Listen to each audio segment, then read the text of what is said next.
Okay, good morning. This is Bill's Never Ending Projects. I'm in the house for the winter. It's October. Well, it's now November, and Halloween, I guess, was yesterday. And I'm going to be, I bought a couple used Scott 348Bs from 1967, 68, and 69. And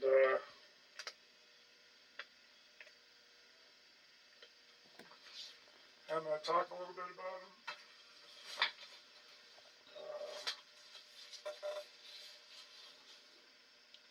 The Scott 348. I guess I could give you a closer-up shot of this. I'll get it from the computer in a little bit, but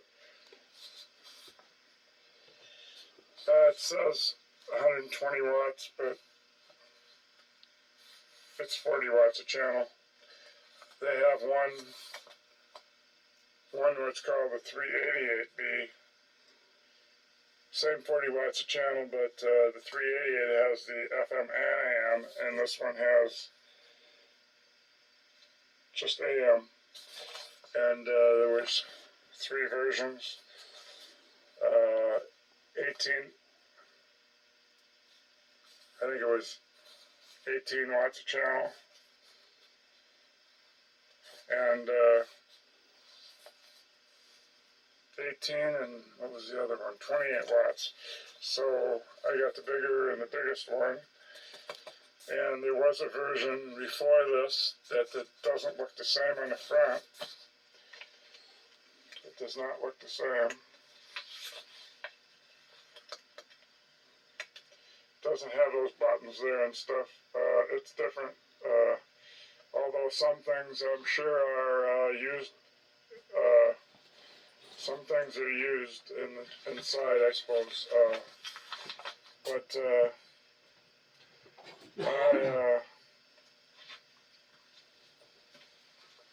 This is the one I got for parts. It was 40 and then 40 for shipping. Maybe there was another $10 somewhere for tax or something. That's plenty for this old thing. And so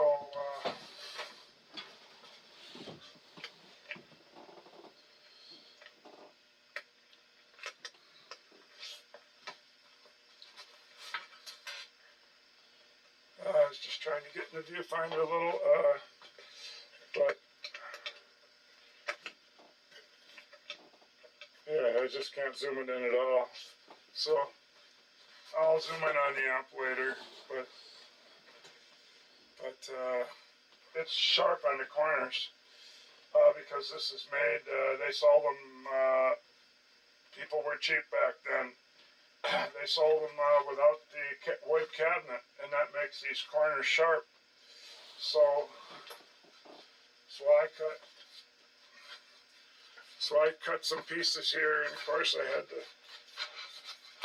to cut out where the vent is on the top and the bottom. But I just used I think it's a 9-inch piece, and it's really 11 inches wide or deep. So this isn't going to reach all the way. I just don't want to get cut as I deal with it. And of course, pretty soon I'll have to take the cover off anyway. But so I'm going to put these things together now and come back when I get this bolted together and see if that works. Again, this is a Scott. Says it right there, Scott. And puts those buttons in a row. Underneath there it says solid state. And on this one, they got those 2 extras there, right up here. It says extra, so that instead of auxiliary, they call them extras. but I'll get a better picture of this later. The weird thing was it turns on right here. It says loudness. Well, that's actually where you turn it off and on. Where it clicked. So loudness is not the bass part. It's what's the volume, and it's in the middle. Instead of being on the edges, but and then the cord didn't come with a cord, but it's got two of these. They're round. They're not even ½ inch apart.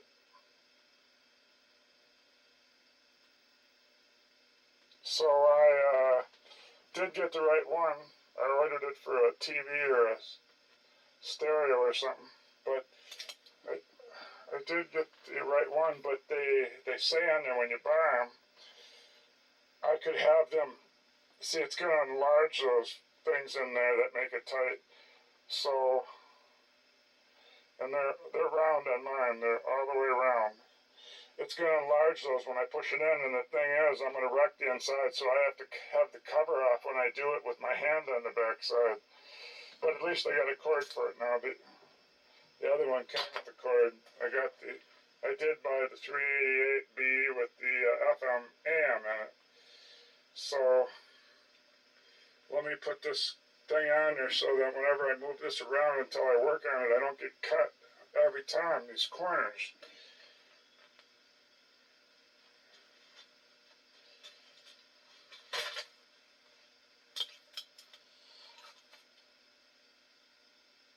Right there.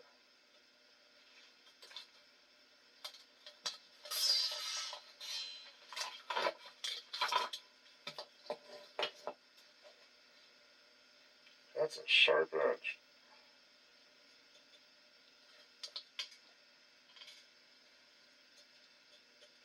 It just is.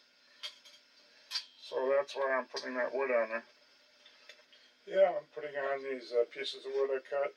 You see there's vents on the ends, so I've got them drawn out here so that I'm going to go cut the square out on each end, and I got the bottom bolted on.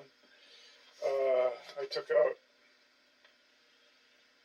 out those screws because they stuck out an 1/8 inch, and then that's the holes I used to bolt the thing down.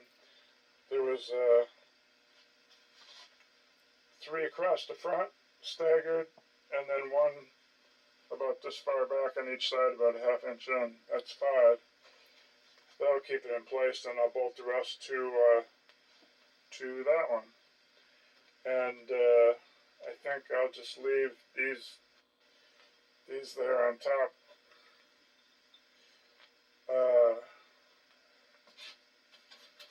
It'll still catch there. They don't stick up so high that this will go over the part. I just got to get past those, and then that's why I'm doing this. I could have bought, just for a little more money, one that had the cabinet that some people try to sell it for $75 just for the cabinet, but I found out these things are also sharp, super sharp. Those things. So I guess I'll be grinding those off. I wouldn't suggest buying one of these, but I wanted to work on one that was early in the transistor stage. This would have been, there's only 2 years before it, the 65 and 1966, so,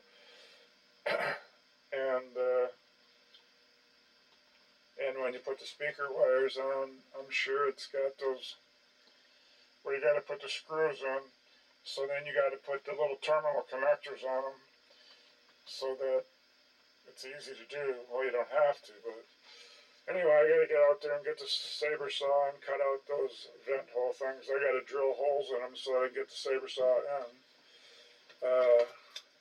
This one I did with the table saw, but then on the back side I went farther than I should have. But those I am going to just use the saber saw and a drill. I'll come back in and show you this put together, I guess, so that I can. Oh, I got to take this out and grind these off. I think they're heat sinks, and I don't think it's going to matter if I ground those edges off. So now I got to take that thing out to grind those off. So I keep getting mad at it. Well, there, I got the wood case on there. It did seem to does make it look like a nice stereo now compared to what it was. I don't know, something wasn't square somewhere. There's just a 16th or something hanging over there. And over here, just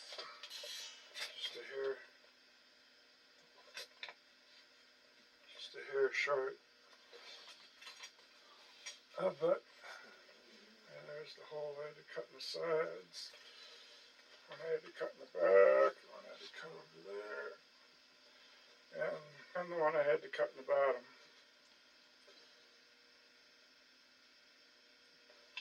So now I'm going to go out and grind off those heat sinks in the back. Next time you see these, they're not going to have those sharp ass corners on them. That's all I'm going to have to do. But there's 4 in a row, 2, 4 in a row, 4 in a row, 4 in a row, and 2. Yeah, I'll take the paint off, whatever. But I'm getting cut all the time every time you move your hand back and forth and cut. That's my up-to-date Scott. It's from 1979.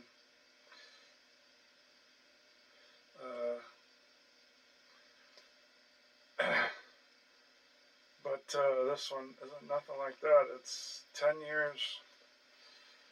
10 years. 7. Could be 12 years newer, 10 years newer, or older. See, these are these prongs that I have to get that cord to push over. But as you can see, it wants to go to the inside. So I can't, to make the new impression inside, it will wreck that. So I'll have to have my finger in the back when I do it. At least I got a cord, another $10. He said this is just for parts. But now I found out I get 2 carrying handles for putting this on there. If I trust these 4 screws at the bottom. So now to work on it, if I want to put my finger behind there to press that on, now I have to pull out 4 screws on each side, then do the cabinet screws. Oh well, it's better than getting cut on this stuff. Those are so much better. I hit them with the grinder, and then I filed them.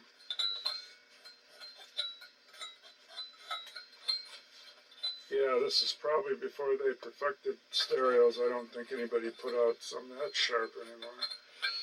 But, yeah, that's the back. I'll have to, like I say, when I do speaker wires, I'll use those little round things it has to cut out on it, where you can just slip it under the screw. So I'll crimp some of those on the speaker wires. And then it won't be such a pain. At least they're better than Pioneers, where you got to buy that extra speaker wire just to be able to use it. So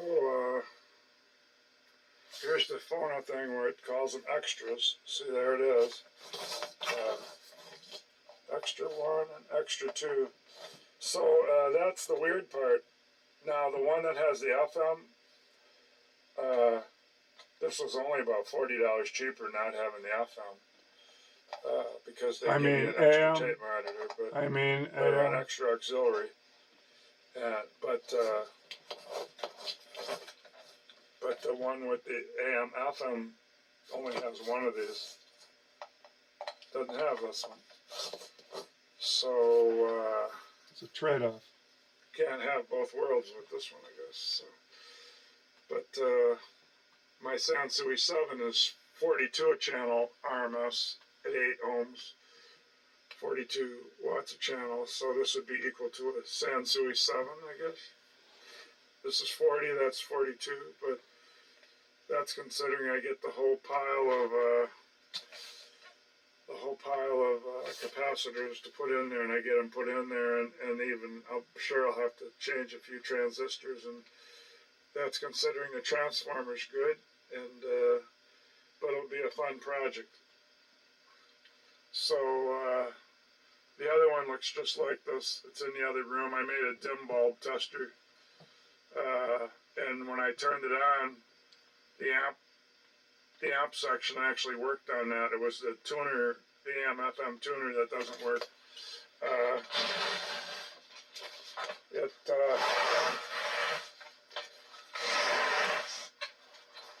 It gives nothing. So I don't know how much luck I'd have with this tuner. It's only got the FM, but still, you see this is humped up a little here. Oh well. And that knob was on there, this broke in shipping. I didn't say nothing to the guy. I mean, but Alright, well, it'll be some time before I go over the parts list and get the capacitors ordered and some matching transistors and stuff like that. So I'll have something to work with. So, yeah, at least I can't cut myself on those anymore. Covered up with that wood. If it wasn't for that, I would have never put this wood on there. So I had enough to do the other one, but then I forgot that the top one has to extend, or you see the grain of the other piece. So I cut that one too short, and yeah. Oh well. I did do that. So I make the bottom one where you would see it, because who's going to look on the bottom? But that's because I cut that one short too.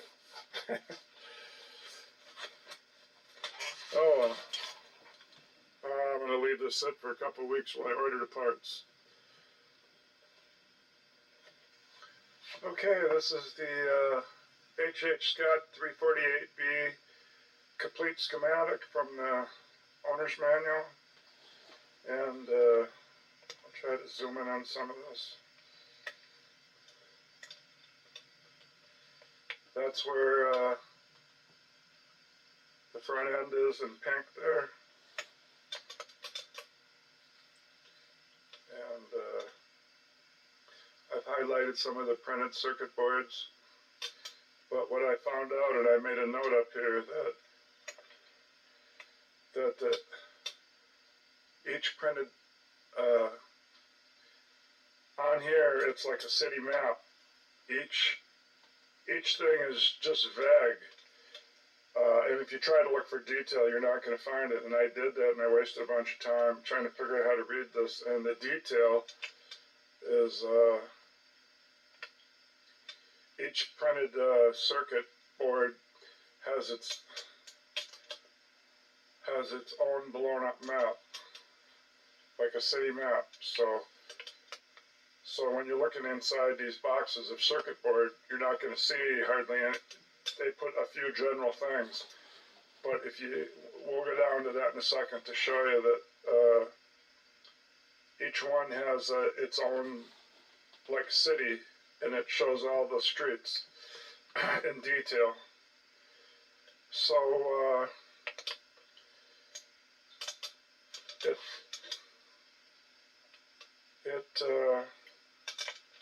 I'll just keep this straight, and then I'll move that over with the mouse.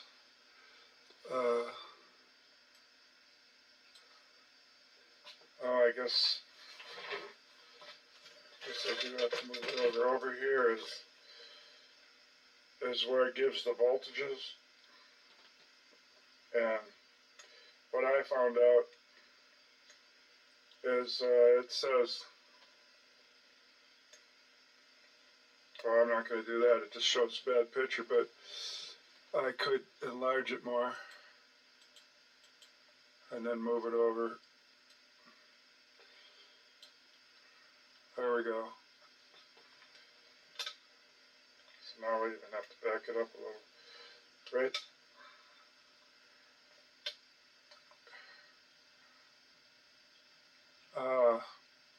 It gives right here, it says gate, drain, and source.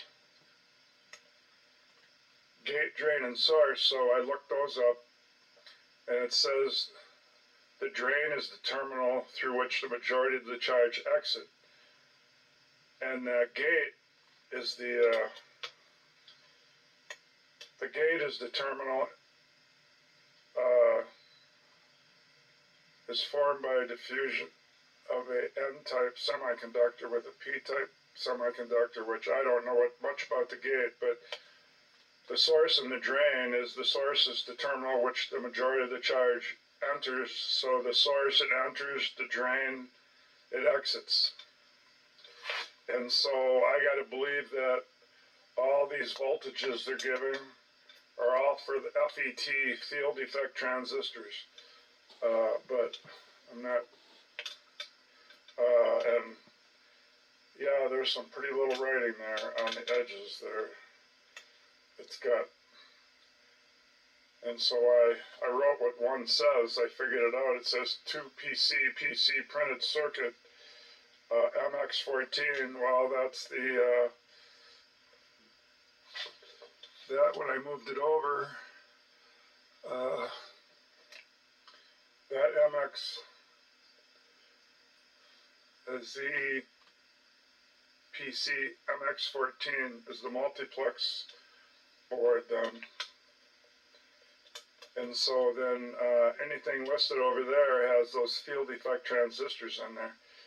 So I'm just learning some of this stuff, and I think I've got to guess that any of these darker lines are probably grounds. I'm not sure about that, but well, that's the thing. To read these, some of these are grounds and some of them are not. And when you see a rake like that, that means ground to chassis. I figured that out. And when you see those two dark lines right there, that's capacitor. And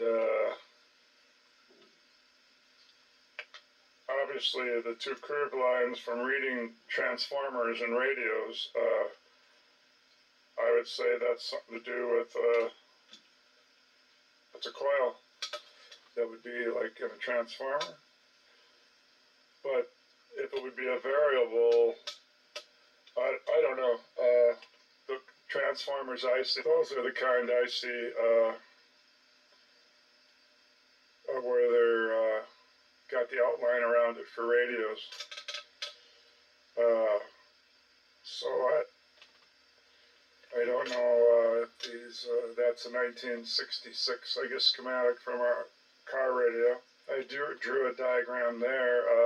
The back of the diode, the ass of it, the back end there is the positive, and the current would flow towards the negative, so the arrow would show which way it goes. And when you have the diode facing that way, the current's going to go from the left to the right, and that's called a forward bias. So, and if it goes, the capacitor is turned around, of course, it's called a reverse bias. I mean diode. The rotary switches are all marked with S's, and they're marked up on the right side of the schematic where it says S1 is input, S2 is something else, and it goes right on down the list, and that's where they are right there. There are these rotary switch things, and in that little square box is where it says S whatever. I made a note that's input switch, so and all the capacitors start with C, and the resistors start with R, and so in the parts list doesn't help that much. I gotta order the stuff for this thing. This is all the parts list. It's just a price list for some capacitors, so it doesn't list everything like some do, and then I can just use that parts list to order the stuff. So I'm not going to be able to do that quite so much unless when I get to the blown up part of the city map of the schematic, that it shows me some stuff there. Let's go look there. But I do know that you can use this parts list. So if it says F or D, you can look over in D's diode. At least it tells you that. They used to be super cheap. But this is 1967, 68, 69. And J on here is just a phono jack. I guess Q is a power transistor, and the S's are silicone rectifier. I guess some of that might help me identify something on the schematic at least, so maybe the parts list would be good for something. Each one of these parts, that's not a parts list anymore, so it's the blown up city part of the map with street details.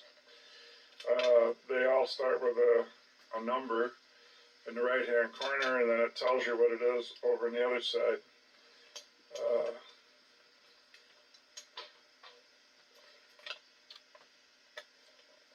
And then they look like that. This is the phone output. This is the muting. But the thing is, that shows it to you like that, and then under here it shows it to you in a schematic, see? So that's what I was telling you about, the detailed city map part of it. So what I couldn't read on the other schematic is totally laid out right here. So here's the transistor, and back to the schematic, the big one that's not detailed, but I was using that, so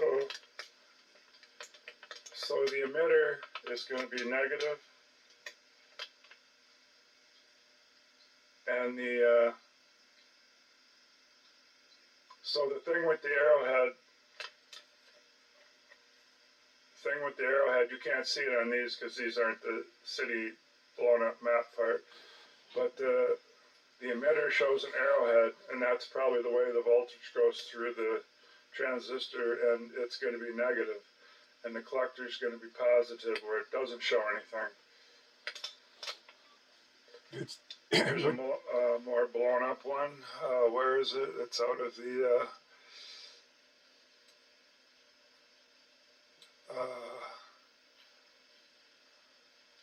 I would say it says multiplex.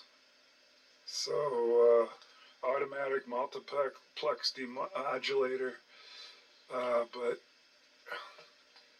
we're just concerned with learning to read these. So there it is. This one shows the arrow, and I did put a positive up there at the collector that doesn't have an arrow, and I imagine the juice goes through from the collector, which collects it, to the emitter, which emits it out. So it travels positive. I'm just guessing. Or something, I don't know, but I'm just guessing. I'm just starting to learn how to read this in case I need some information when I'm doing the recap and replacing some of the transistors or whatever it needs. So that's how they draw it. And so this has to be a regular transistor, I would think, because because the field transistors use the source, drain, and gate. Going through all the boards, this should be some of the boards that I'm going to have in this 1967 or 68 or 69 receiver from Scott, the 348B. It's got a dual driver board, emitter board, IF strip, multiplex board, squelch board, FM front end board, I guess. Output, I mean, they all start with Z and have the PC for printed. Oh, one of them has an FM thing. So that one is the front end, so that might, I don't know if that's not a board or why they put that one FM, but output preload board. I mean, so this, even though this is a 1967, it's going to have a lot of separate boards in it. Output preload board, dual preamp power supply board, dual tone control board. These are some of what the transistors look like from the early, I put down from the late 50s, early 60s.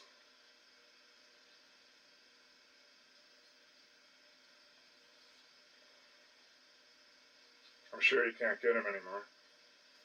Here's a tuner I came across that's not a Scott. It's called the Voice of Music. It uses the VM. There it is right there. So I'd throw that in. That's also an early solid state receiver. I could have been that one I chose to mess with. Then they say when trying to decide what capacitors to order, some of them are, you need audio grade. So then you go in there, I think I got it written down here that these are all choices of brand audio capacitors. So I got the word audio there. So these are all. So I guess, I don't know if you can tell in the sound, if you pay a little more money, if you can tell the difference of these or not, but let's count how many different brands they got from Nichicon. 1, 2, 3, 4, 5, 6, 7, 8 choices there, and they got these letter names. Something like FG, FW, SW, VY, KZ, KA, and so forth. So I guess I'll have to, just so I get some that are called audio grade, and somebody was trying to teach me how to tell which ones need to be the audio grade and which ones need to be normal. I'm going to have to learn that. I've also learned that the internet has a lot of these old magazines called Radio News that has a lot about what was the high technology back in the day when your radio was made. I got a car radio I want to work on that's from 1947, so here's a magazine from July 1947, and I'm reading. I can read up and see. It's kind of neat to see the technology they're talking about from 47, and of course some of that's in my Buick radio. That's a 6-volt tube car radio that I want to work on in the future. They of course use these vibrators. I found out Mallory was a name that made a lot of them. So I studied this stuff from tubes, thinking it would help me. When you learn transistors, and then even the stuff above transistors, the stuff with 1,000 circuits in one chip. But I read somewhere rectification is when you have two polarities and you take out one of the fields, one of the polarities, and then then you're left with the one. And so that's kind of how they rectify in the radio part. You got the like AM modulation where the signal you want's on the tip top and the bottom. So you get rid of one of those, which is called rectification, and it leaves you with just one. and you only need the one because they're One exactly the same. one polarity. So that's what rectification word means. And all these pins on a tube, let's see how many are the same as on the transistor. I think the collector and the emitter and the base are the same. And they use the anode name on the diode. And there's that gate and drain name, that's on the field transistors. So I guess that has something to do with what I'm working up to. I just decided to start from the first radios and then study when tubes turned into transistors and then study where transistors turned into chips. This is a schematic diagram of my 1947 radio I was studying. But what I did learn was, I mean, they just don't, whether it's a tube or transistor, they just don't come out one and go right into the other. They always go into this transformer because you get a tuned circuit to, I don't know if it cancels it out or what, but you get a tuned circuit, and that's how you use that transformer. You use one in a super hat. One of them's the oscillator. Its oscillator's like a little radio station, and it mixes another frequency in with the one that's coming in, and then I'll get onto that on another diagram. But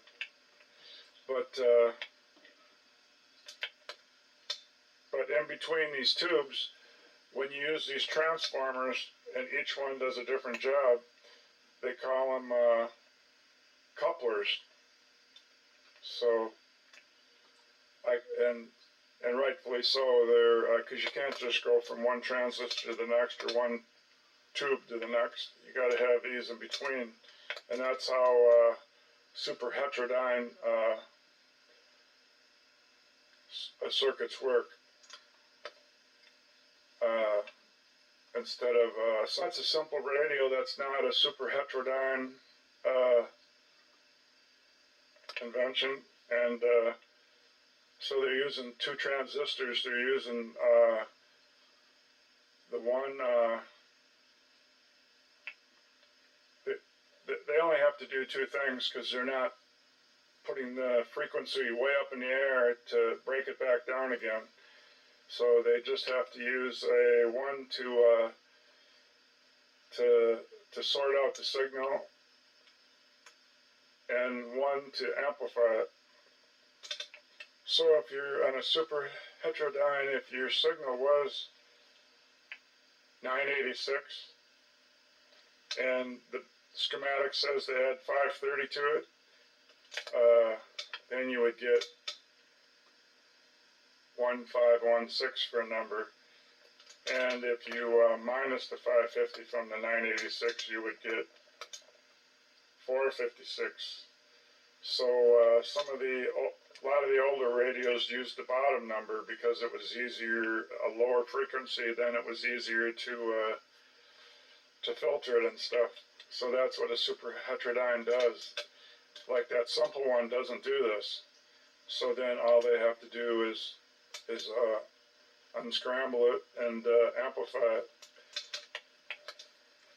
Well, from what I made out of the word super heterodyne is super means you're adding these together and you're using the microwave frequencies or something way up there, and so they call them super. And then the hetero means, or the super means high freq, and the hetero means different, and the dyne means frequency. So you got super heterodyne means a high frequency that's different. A high different frequency. I guess you could put it like that. Well, enough for that. because if you don't have any idea how a radio works with how it's how they use those coupling transformers in between the oscillator and the first intermediate frequency, then this ain't gonna make much sense. Okay, the 2 years before the 67, 68, and 69 Scott 348Bs came out, they had the standard 348. It's just a 348. There's no B. And they had the 388. 388's AM, FM, 348's just FM. So I guess they did it that way from the beginning. So if you're going to have a powerful one, a medium one, and a light one, you're going to have 2 receivers from each one, because you're doing one where somebody can save money if they're not going to use AM, and so they're going to have 6. But this is the one from 1965. 6 offerings. So they did have 2 of them back then, and they were just called the 348 and the 388. So don't get those mixed up. It's got to have the B on to be the one that I got from 67, 68, 69. It's got an L, LT or whatever. Those were kits. Yeah, it does say it right there, kits. I think it's a preamp board from the medium one. 344C, I don't know if that's the AM, FM, or just the FM, but that's kind of what a preamp board looks like in color. I don't know if that's the early 348 or if it's a 348B, but it shows the transformer over there in the corner, and the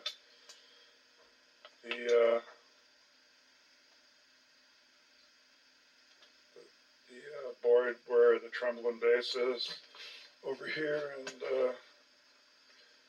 those probably those transformer cans I'm talking about that are the coupling transformers that go between on the super hat. So if this was the AM FM, you'd have 2 super hats, one for AM and one for FM, and you'd at least have a couple of those. You'd at least have a couple of those coupling transformers in the cans. They also have capacitors in there, and they depending how they do their tune. If they don't have an adjustment to tune the tune capacitor, the variable capacitor in there, then I think you have to actually bend something to line it. Nobody said that these early ones are, I mean, there's some things that weren't perfected yet. So I don't know what I'm going to run up in against. That would be great if they had a screwdriver variable capacitor inside to adjust the tune frequency to get the radio louder for filtering out the other signals. But if you got to bend something, then I guess it's going to be a learning process.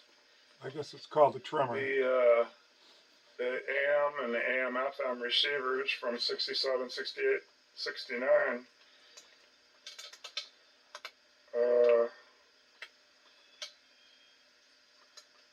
are the same as that tuner that the DXers like, and it says they got integrated circuits in the IF section. So people do say the tuners in these are good. I mean, the one I have, since the dial lights aren't lighting up, that's what the receiver is. This is the 388B because it's got the FM. And they do have that selector up there in the left corner. That's where, if you only have the FM one, it has, up in the corner, it'll have extra 1 and extra 2, which are tape monitors, of course. And auxiliaries. doesn't have 2 meters next to each other. I wish it did. And then it's got, I think it was 7 buttons. 1, 2, 3, 4, 5. I think it's 7 in a row there. And it's just got that little bitty volume, on-off and volume button, which I wish it had a bigger one. Of course, the back looked like that. Antenna hooks on the right and the power hooks there.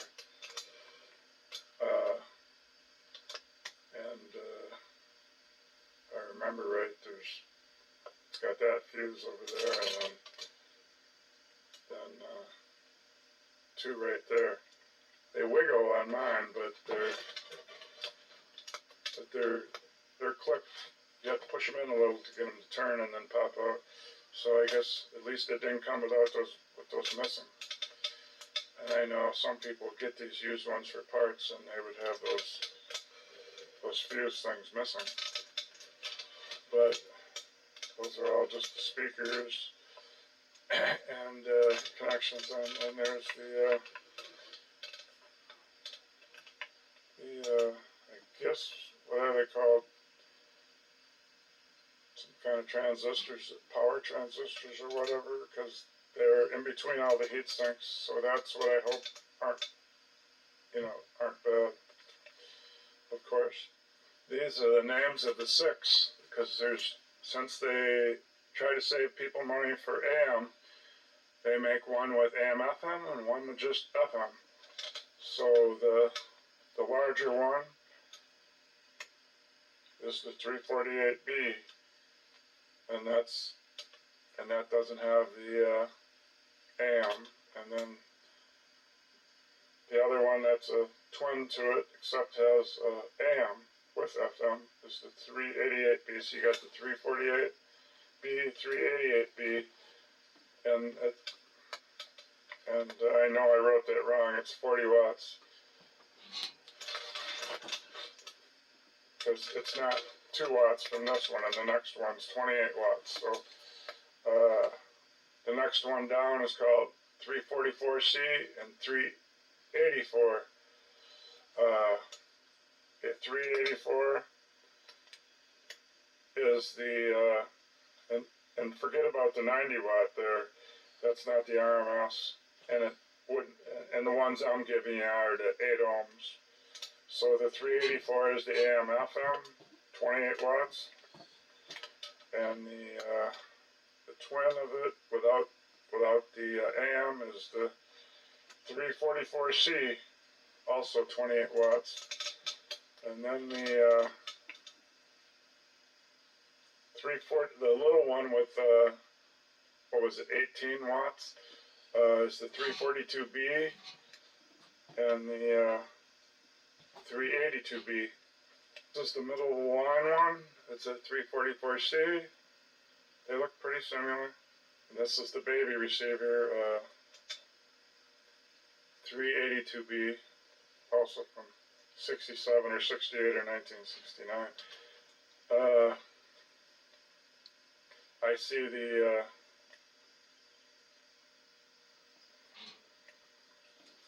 the signal meters over here instead of over there. So let's go back to that other one and see if that signal meter's in a different spot. No, that one's over there. So the medium one is back over there. So the baby one, they put it over there. I didn't know that till I'm doing that right now. Right there. Right there where I got the arrow, is where that one is. Inside the cans could be a primary coil and a secondary coil and a capacitor, or 2 capacitors. So the front end, when they talk about the front end, they talk about everything from the antenna where it comes in, where there could be a transformer there where you tune the antenna, and then the mixer and oscillator. The mixer and the oscillator, that's another transformer-like thing, and you have a tuned circuit in there. and up And to the and they might even count the front end as the intermediate frequency transformer and amp, but I'm not sure about that. That's obviously when you mix in the oscillators, like another little radio station, when you mix in that other signal to get the difference or the sum, you put it in that high frequency range where it's not being used, and then you have the rectifier take off the top or the bottom, depends which one you want, when it takes one polarity. And so once you add the once the oscillator it mixes it in with the other frequency that it's coming in at, you or you're tuning your radio station to. Once it mixes it with that one, you get a sum and a difference, and that's called the intermediate frequency. And then so any of that could be called the front end, and then after that it's a matter of getting it unscrambled, and so that part is not part of the front end. Here's a picture of the medium one, the 384, the AM FM version, and there's a price, $369.95, and they don't even give you that enclosure. Would be, at least would be another 20 or some dollars. And of course, how I started the video, you've seen how I was mad at it, and I made an enclosure for it with a bunch of was it 9-inch pine board, because those corners up in here, the corners of that receiver are not built like up in here, they're sharp, and so when you put the wood against it, it stops you from getting cut. So a lot of people must have just wanted to save $20 or $30, and they would order it without the enclosure. That's terrible. And there's where they go on and on about the field defect transistors. Yeah, shooting a TV screen don't work when you zoom in. It just gives it a bunch of colors. I see. Put this on here, 1965 model 344, which would be the one with just FM, and this would be the one with AM FM 384. Sold for $429. And that's the 65 one I was telling you. There's no B on these. See, this one had no B. I just realized this is the 65 to 66, the first series of them. And it's still sold for as much as the ones on 67, 68, and 69. And it had those little tubes in the tuner. They were called the Vister. They were in the front end. They were called the Vister tubes. They're these little bitty, they're just little bitty short little tubes. I don't think there was a problem having those. It probably made a good front end. But then you can't say it's completely solid state. And that's what I read in the, when they talk about these, there's a chart. I'm going to get to that. It checks, it compares it from the time of the other first solid state receivers, where it lists if they have those little Navistor tubes in there. So if they do, then they say they're not totally all solid state. And then it also states if they're all silicone solid state or if they're not. As I guess there was the germanium transistors, or the thing that turns electricity, makes electricity only go one way. Diodes. Right now, I forgot the name. Two instead of silicone. Yeah. And here's the list I was talking about. Where over there they put the yes and no is from answering if they're all silicon transistors. And so over here they list, this is members in 1965. I got this out of a magazine, so I don't want to zoom in because it just makes the picture look bad, but they list stuff like L-Tech, Fisher, Harmon, Carden, Scott, Sherwood, Kenwood, and where it says all transistor, L-Tech says all silicon transistor. L-Tech says yes. Who else said yes? Nobody else said yes in 1965.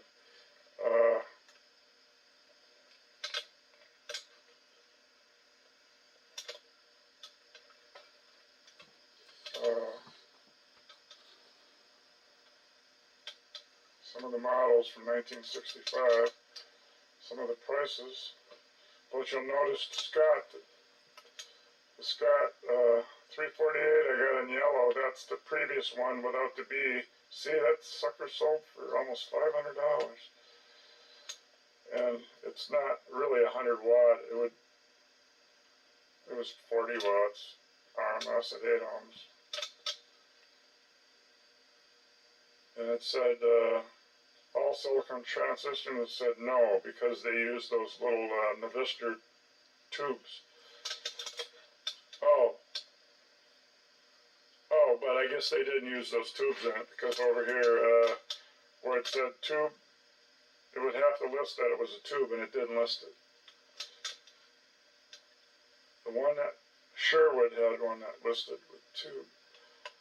I think in that year the Scott tuner, standalone tuner, was tube. Yeah, there it is, right there, the one I didn't highlight, 340B. Go over there, there's tube. So that 340B, I think, is probably I don't know what it is, if it's a tuner or a receiver, but that's one that Scott still used tubes in 1965. They used those Navistor tubes, they used 4 of them. Now, if you jump from 67 to up 20 years, 67, 77 to 1987, here's the IC chip out of Delco radio from a car. This one was called DM165. They don't make them anymore. They had one of these to power the 2 channels on the left, and one of these to power the 2 channels on the right. Those car radios used one of these to power a front and back, and then they had another one just like it to power the other side front and back. They're just a stereo though. That's just how they did it.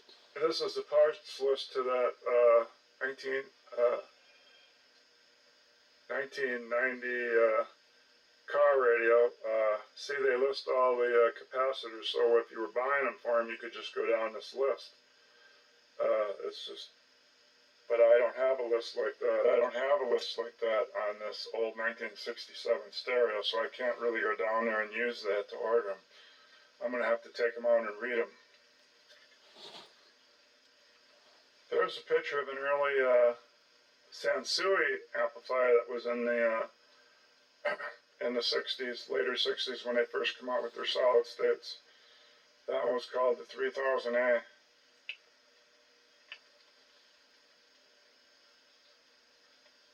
It was 1967 through 69, the same as the one I'm doing. So it could have been that one that I would have gotten. Could have been that one. It's the same years as the Scotts that I'm doing, the 348B and the 388B. But that, I guess it does say tuner amplifier. So, it could have been that one. But I guess since I had that Scott receiver that I bought, or Scott tuner that I bought in 1979, I guess that was my Scott. And ever since then, I wondered what else Scott made. And then I picked one of those to be my first receiver that I'm going to recap and put a few transistors and other stuff in it that it needs, and then try to align it. So I'm on Mauser, and it says aluminum Electrolytic. Capacitors. I need to order capacitors, so I'm going to hit that, and it brings up this. Aluminum electrolytic capacitors. But holy cow, it's got this long list. So I guess that's where it all starts. You gotta pick which ones you're gonna buy, and I don't. These are the capacitors. Then I gotta bring up transistors to see how many of these 1967 transistors have an equivalent or are still made today. So that's where I'll be into later on this week ordering these or something, and I don't know, trying to keep moving this on to start taking that apart. I don't really have a good solder gun, but with solder gun, it seems like it's always how good is the tip. And alright, well that's about all I got. Okay, and here's where I got the 348 or 388B set up. This one actually works a little bit. It's got at least one light bulb. This thing ain't doing nothing. You can turn this. It's just stuck right there. So the guy used that since it was up there to get more money. He said, "Oh, it's bobbing back and forth when you turn the tuning knob," which I'm doing. So it's just stuck. But anyway, I didn't say nothing to him. This one doesn't have any buttons broke off. I like the idea of it having the AM, FM in there. So it's on, and there's my dip bulb test drive belt.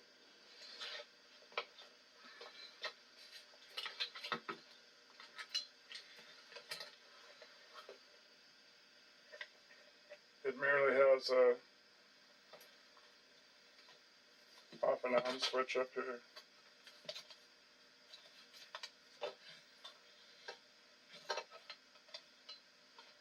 Off and on switch, and a plug to put the stereo in, and it's wired in series.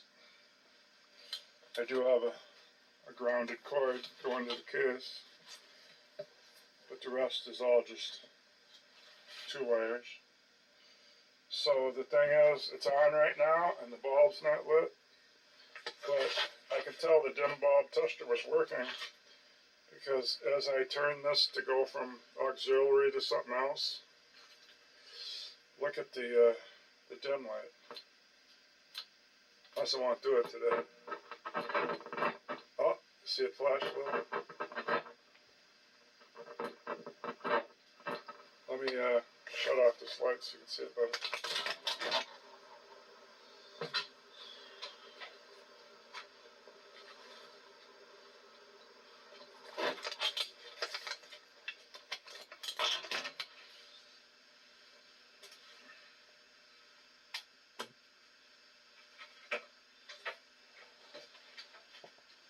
Yeah, I'm using that audition course for the speakers. It's got 2 speakers and they're 8 ohms, and that's what I wanted, was 8 ohm speakers. So that's why I have that audition course sitting there backwards. I can use it for a bench speaker, and I was surprised that the amp works in the stereo.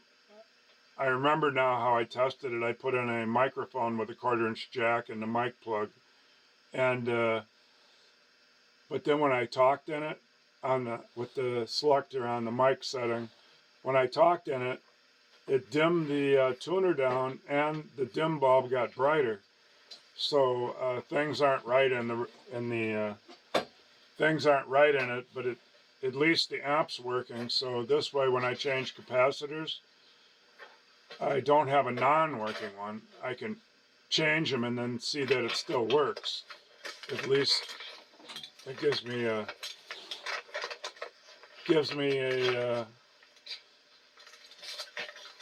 simpler way to do it, where I know if I did it right when I do each section, if the power amp already works.